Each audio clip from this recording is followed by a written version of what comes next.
Hey, it's Andy. Welcome back to the 36-inch max vertical jump challenge by my 54th birthday on January 7th.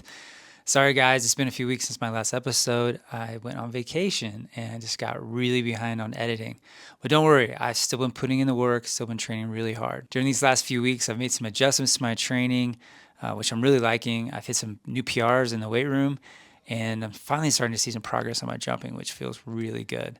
So in this episode, I will show some training highlights. I'll answer some questions that have come in, and I'll show you my latest vert test using the Vert Trainer. Let's get right into it. Training highlights.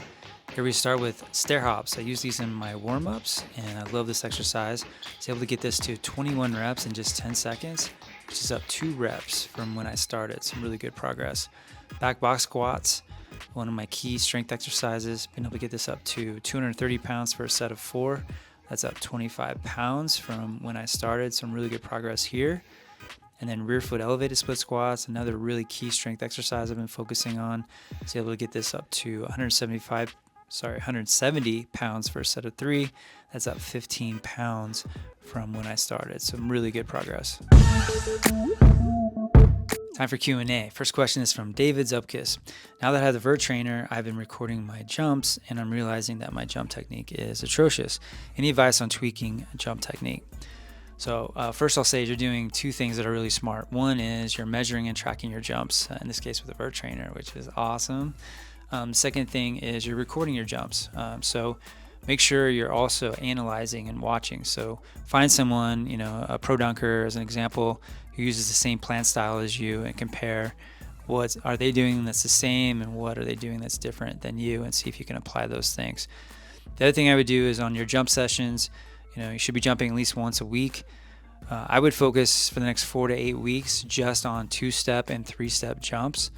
If your jump technique is really lousy, it probably doesn't make sense to spend a lot of time doing like full approach 5 or 6-step or more approaches. I would just really try and dial in those last 2-step and 3 steps, measure and track, and see how much progress you can make. I think you'll see that will carry over to a full approach as well. Other thing that I've seen that's helped a lot is sprinting. It's the most similar thing that you can do to jumping in terms of ground contact time. So as you get better at that will likely carry over to improving your jump technique. And then just getting stronger in the weight room as you improve your overall capabilities and your strength as an athlete. That will also help your jump technique. All right, next question is from Ed Tech Specialist. How do you manage these goals with the other time commitments that you have between your wife, job, and kids?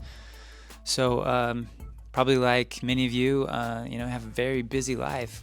Some of you may be married, have kids. So one thing I've done is train really early in the morning, and before the family's awake, and so it's not conflicting with the activities and other things that are going on. So that's something you could try. But what it really comes down to, you will always make time for what you feel is most important. So if you say I don't have time, what you're really saying is this isn't as important to me as other things, which is fine. But I don't think you should ever use that as an excuse that you don't have time. It just means that there's other priorities that are more important to you. All right, last question. This comes from Sandy Motorcycle. Hello, are you on TRT? No, I'm not using testosterone replacement therapy. I actually have no plans to use it. Nothing against it. My understanding is once you start it, you have to be on it the rest of your life, and I just would really like to avoid that if all possible. I had my blood work done a year ago, and my scores are actually pretty good for someone my age, which makes sense because I feel good. I'm still getting stronger when I train, and so I'm just going to try and keep training and eating healthy. And I just got my blood work done again. I get results in about 2 weeks. So if someone asks again because they watched this far into the video and you're curious about what my numbers were, I'll provide an update. Vert testing, let's go. Starting with standing vert. Here's 9.8 for 23 inches, super easy. 9.9, 24 inches. Now I'm going for 9.10, which is 25 inches. Remember, this is what I got when I first started. I got that super easy today. And then went up to 9.11, 26 inches. Had plenty of room. Was very happy with this. Raised the Vert Trainer up by an inch. So now I'm going for 10 feet, which would be 27-inch standing vert. And really thought I was going to get it.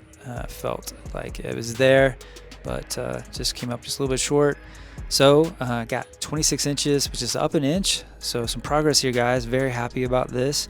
It's been a long time coming. Had some injuries, but body's starting to feel much better. So very happy about this. Moving on to full approach jumps. Max vert, 27 inches or 10 feet, super easy. 10-1, 28 inches. Here's 10-2, 29 inches. That jump felt so good. Felt very, very springy.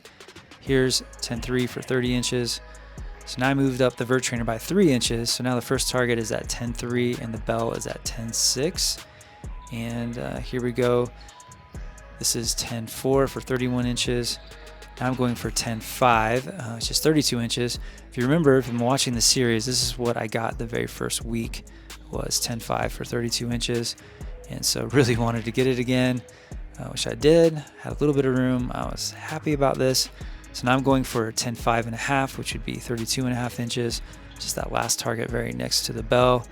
And I had some really good jumps. Thought I was going to get it there. And I was so happy because my body just felt good. I just kept jumping and jumping and jumping. I got in a ton of 100% max effort, max intent jumps, and just came up just a little bit short. But very happy with this. I was able to tie what I got on the very first test. But my body just feels better. I've lost a few pounds, which also helps. And this is a very good sign of things to come. I'm very confident the next week or so I'm going to get a 10-6 and higher. Here's the very first test I did from week 1 where I got 32 inches. I just wanted to play them back to back so you can kind of see the difference. I feel like my jump just looks smoother. My approach is faster, but here they are side by side. What do you guys think? Does my most recent jump look better or the first one? Let me know in the comments. All right, that's going to do it for this week's episode. Thanks so much for watching. If you haven't subscribed, what are you waiting for? Hit that subscribe button. And if you're getting any value at all from these videos, please give it a like and share with a friend. Have a great week. I'll see you guys next time.